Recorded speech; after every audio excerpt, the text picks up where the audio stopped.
Praise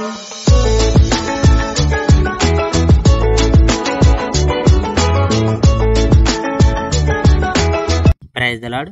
ప్రభువైన యేసుక్రీస్తు వారు ఈరోజు మనకు అందిస్తున్నటువంటి వాగ్దానం ఆదికాండము 12వ అధ్యాయం 2వ వచనం. నీవు ఆశీర్వాదముగా నుందువు. దేవుడు అబ్రహామును పిలుచుట. అబ్రహాముతో యెహోవా ఇలా అన్నాడు, నీ దేశాన్ని, నీ ప్రజలను విడిచిపెట్టు, నీ తండ్రి కుటుంబాన్ని విడిచిపెట్టి నేను నీకు చూపించిన దేశానికి వెళ్ళు. నిన్ను ఆశీర్వదిస్తాను, నిన్ను ఒక గొప్ప జాతిగా నేను చేస్తాను, నీ పేరును నేను ప్రఖ్యాతి చేస్తాను. ఇతరులను ఆశీర్వదించడానికి ప్రజలు నీ పేరు ఉపయోగిస్తారు. నిన్ను ఆశీర్వదించే వారిని నేను ఆశీర్వదిస్తాను, నిన్ను శపించే వాళ్ళని నేను శపిస్తాను. భూమి మీద ఉన్న మనుషులందరినీ ఆశీర్వదించడానికి నేను నిన్ను ఉపయోగిస్తాను.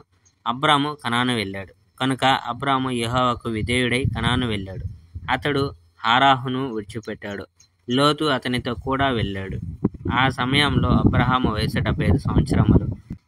అబ్రాము హారానును విడిచిపెట్టబడినప్పుడు అతడు ఒంటరి వాడు కాడు.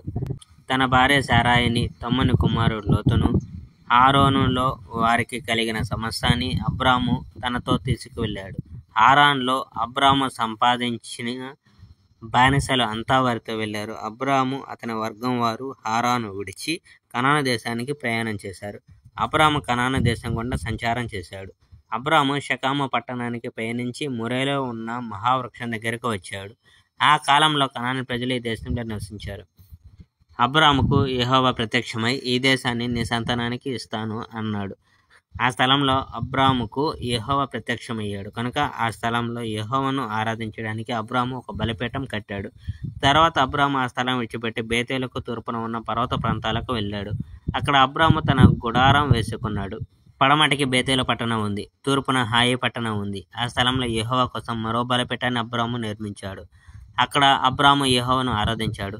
ఆ తర్వాత అబ్రాము మరలా ప్రయాణం మొదలుపెట్టాడు. నెగేబు దిశగా అతడు ప్రయాణం చేశాడు.